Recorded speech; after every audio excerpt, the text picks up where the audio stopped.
Hey everyone, it's Adrienne from Math for Middles. So excited to see you here. I'm going to give us just a minute to make sure that we're broadcasting okay and that everything's working properly. If you can see me and hear me, will you leave me a message here in the chat or in the box down below? There's a submit button too. Let me know that you can see me and hear me and that everything's working okay. And while I'm waiting for you to do that, just a little bit about me. I'm Adrienne. I'm the owner of Math for Middles. And I have some of my team members here with me today. Let me introduce you. This is Cara Scanlon. She is our resident educational therapist. She's amazing and has been trained in making math real, and she's just been a real great asset to our team. And then we also have Amy. Amy is amazing as usual. We're so glad to have her here too. And she's been trained by asdec.org like me in multisensory math. And she works with our kiddos in the homeschool world and also individually. And we're just so excited to have both of you on our team. And then we also have Ruth, who's manning our chat. Ruth is taking care of the chat today, and she is our IEP specialist, and she's awesome and amazing and has lots of experience with kids who have autism. So we've got Ruth, and then we have other team members too that weren't able to join us today, but we're excited that you're here with us. So let me double check on that chat, make sure everything's working, and I think everything is going to be going well. Ruth, will you let me know that you can see me? I'm going to send her a message.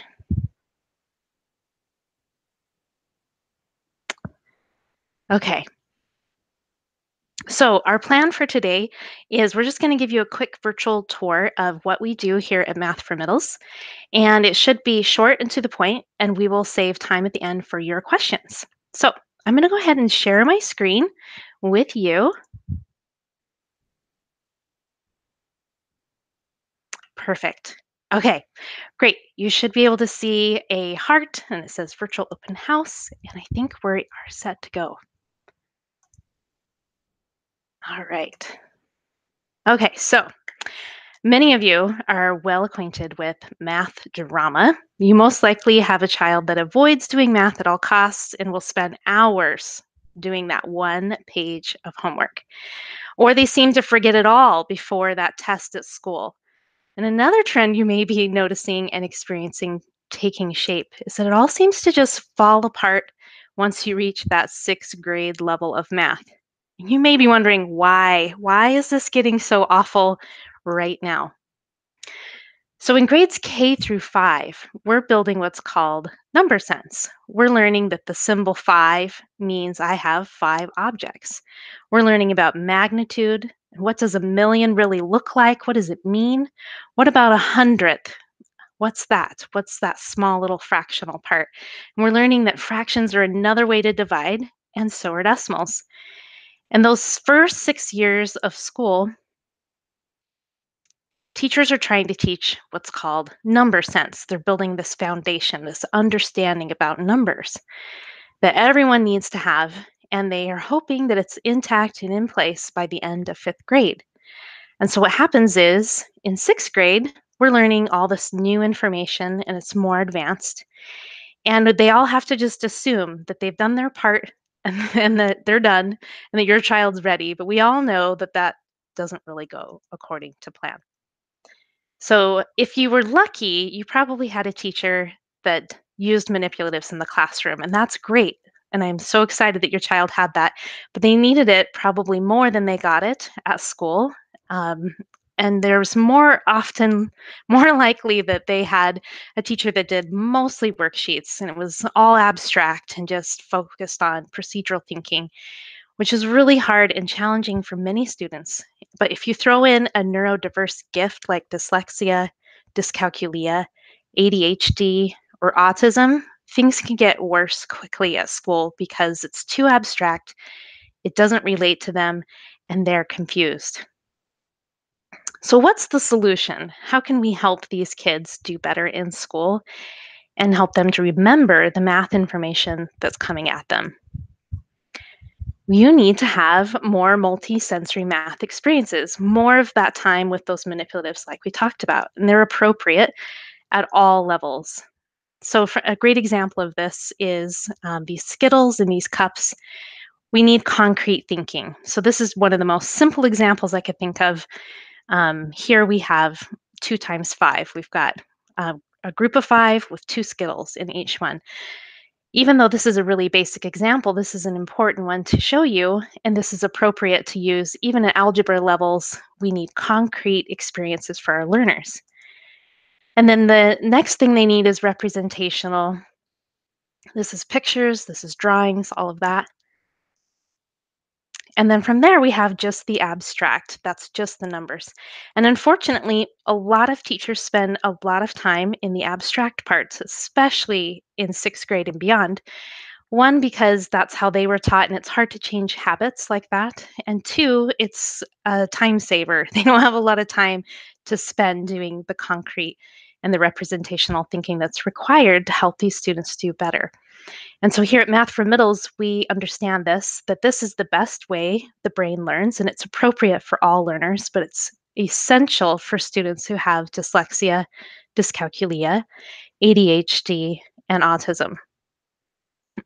So I wanted to go a little bit more into multisensory math and talk about what does that look like. So one of the senses we use is sight.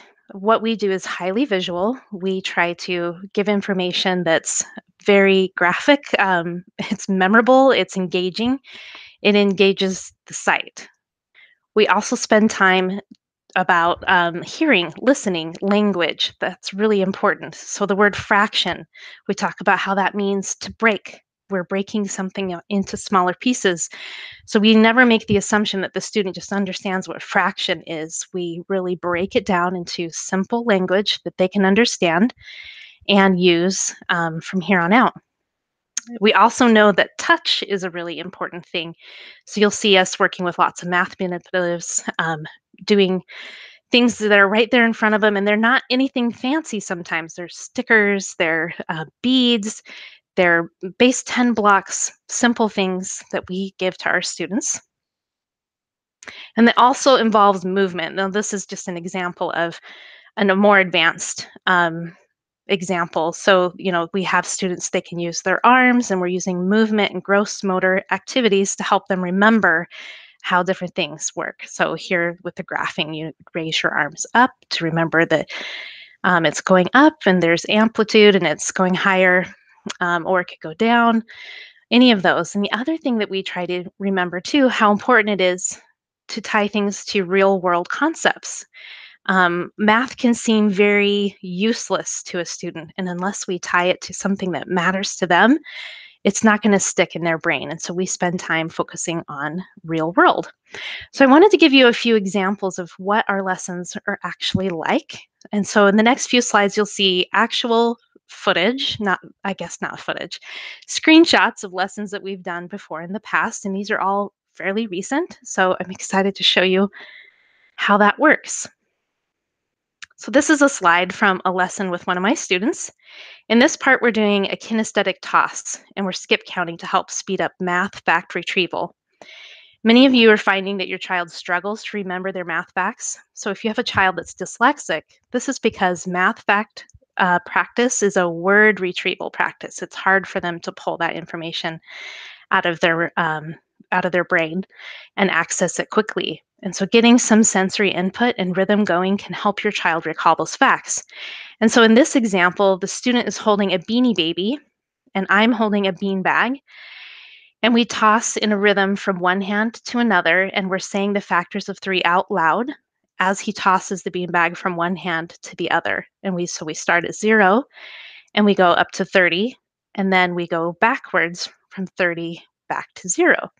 And this helps students with pulling those math facts out and also getting really good at subtraction and division.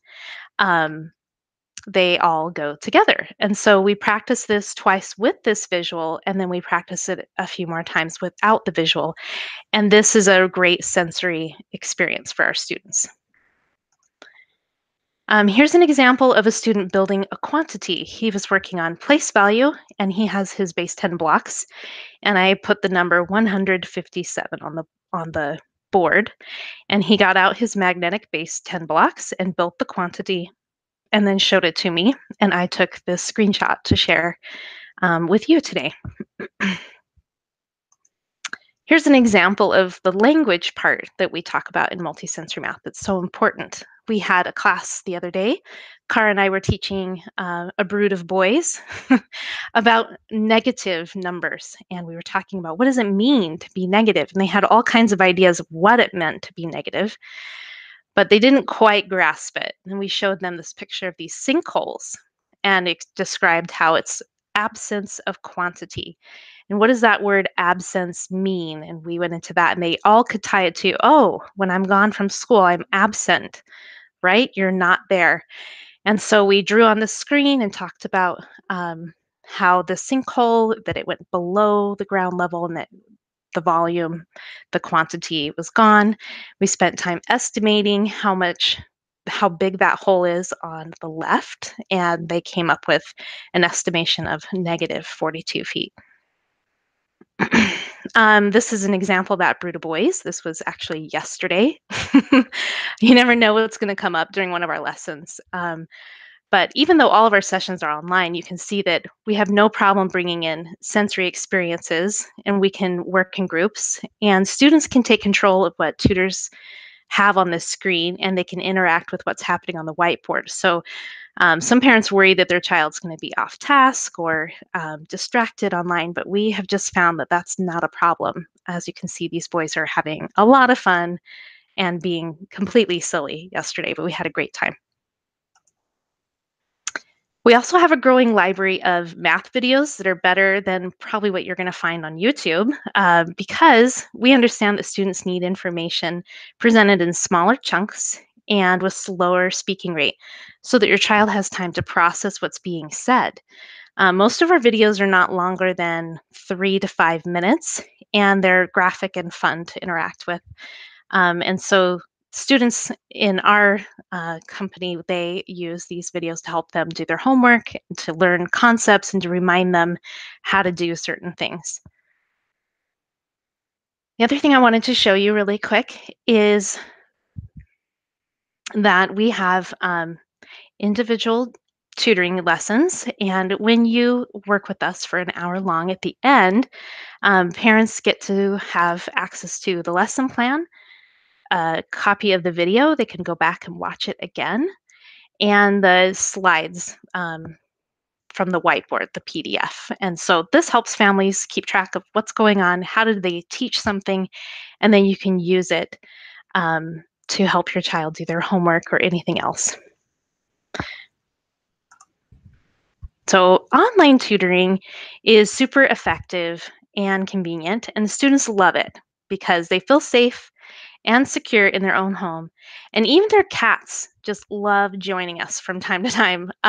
This made me really laugh. One day I was tutoring. This was one of my students. He was fairly new and a little apprehensive, and the cat saw the mouse moving on the screen, and he jumped into view and tried to attack the mouse.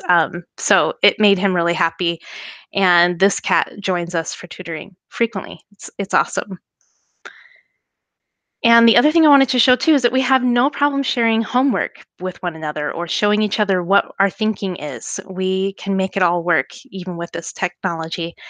It's no problem and it's easy to do. Here you can see this student was working on fractions. She was making equivalent fractions, and she divided 4/5 into more pieces and was able to make a new fraction with 10 parts.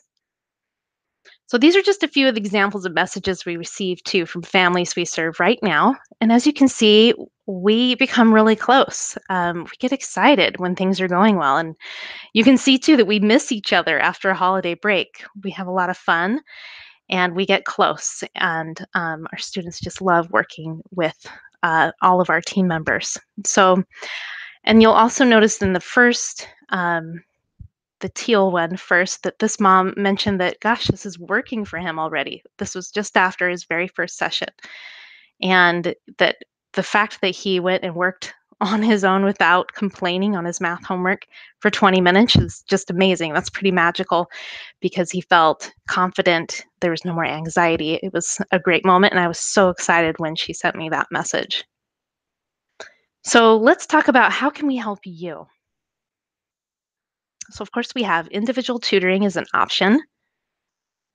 We are offering homeschool classes now. Amy is leading that this year. We'll be doing homeschool classes. We have video courses, which you saw. We have one right now that's only about fractions, but it's fantastic. And then we also are offering this year IEP and 504 coaching. Sometimes you are just so frustrated and you're not sure what to ask for. We can help with that. Ruth is our resident expert on IEPs. So let me just go over really quick what each of these things cost, and then we will stop for the day and I can take any questions either now or later. You can email them to us as well. So individual tutoring is 110 per hour, but we have packages of 10 hours where we give you a little price break for that. Individual tutoring comes with highly individualized lessons for you with your math tutor and your child. It has an assessment. We mail materials for you to use during tutoring, and you are expected to meet with your tutor twice a week. We just have found that when students only meet once a week, it's just not as effective. And so you've got to commit to twice a week with your tutor. And then we have this homeschool class that Amy's running. We're so excited about this. We're starting off with a fifth to sixth grade middle school readiness level. But that doesn't mean your child has to be a fifth or sixth grader. They could be a ninth grader performing at that level and could totally come to this class. We recognize that, like many of you that are homeschooling, are doing it because your child has a gift of dyslexia or dyscalculia or autism or ADHD, something along those lines that's requiring you to adjust how you are educating your child. And it gets hard when the math levels increase. It gets harder and harder. And so we would love to help with that. And so this year we're starting with fifth, sixth grade, and we're planning on adding levels every single year. And so the class that we have available this year is Monday, Wednesdays, 9 a.m. Pacific. And you come once on Monday and again on Wednesday, and there will be tests and quizzes and homework, but it will be very low key as far as that goes. So don't worry, we're not assigning a huge pack of homework each week. So head to our website if you want to learn more about that. And then we have those video courses. You can just buy these and have access to them at any time. And the price point is much lower, and you can use it to help you teach your child or use it to help you remember how to do something. We have our stress-free fractions is available, and Cara and I are working on building more. We're going to be doing the next level of fractions and then also pre-algebra. And so you can get that over at mathformiddles.com/courses. And then finally, the last thing we can help you with is the IEP or 504 coaching. So this would include a math assessment, knowing where your child stands academically against others in the nation and in your state is really helpful information. So we'll do an assessment and then coach you through what kinds of accommodations you could ask for and answer any questions that you have. And we can help you come to the table with a really good plan to support your child this next year. We know that it can be a very lonely experience and hard. And so you can schedule that over at mathformiddles.com/IEP. And I just wanted to tell you thank you so much for being here. We wanted to keep it short. I only kept you for 20 minutes. So if you've got questions, feel free to drop them into the chat or into the box down below if you're watching on Math for Middle's website, or you can send them to us via email. We have a contact button right there on the website, and you can contact us there. We'd be happy to answer anything that you are curious about or need help with. And we'll take questions. So I'm going to check the chat really quick. And it's okay. And Ruth, yes, I see that we don't have very many comments in the chat, and that's okay. Totally fine. It's a lot of information to take in.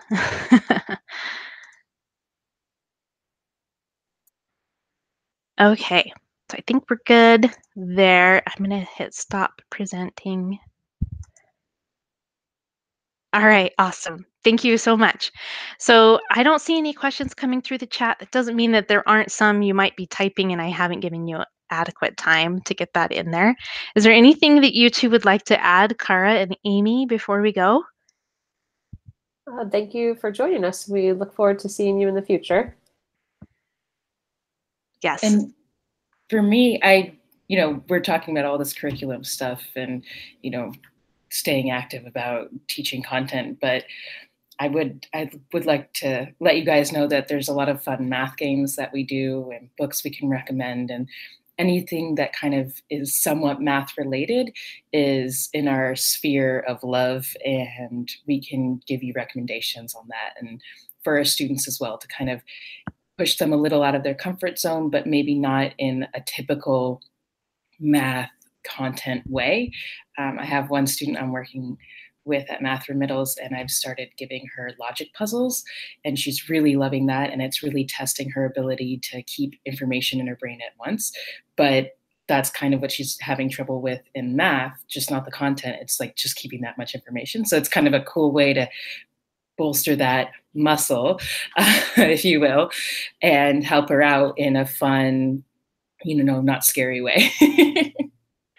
I love that you mentioned that. Yeah, the other thing too is that we do custom kind of things too. Cara mentioned that student where we have a student right now that needs us to teach her algebra 2. And so the school cleared us to step in and be the teachers for the student because she needed it presented in such a different way and the school felt inadequate in supporting her in that. And that's a private school setting. That might not happen obviously in the public schools, but I thought it would be helpful to mention that we are pretty creative. If there's something specific that you're looking for, don't hesitate to reach out and ask questions. We are a huge wealth of information here. And even if that means you don't choose to work with us, we are more than happy to help you and point you down a path that could be helpful to you and your child. We all are on the same team here. We're excited to help these students that are wired differently, that have different needs. And we are excited about the work that we're doing. And we hope that you'll contact us and let us know if we can help your child this year. So with that, I'm going to check one more time. I think we're good. Yeah, I don't have any chat or any questions coming in, which is just fine, but I look forward to your emails and I will talk to you guys again soon.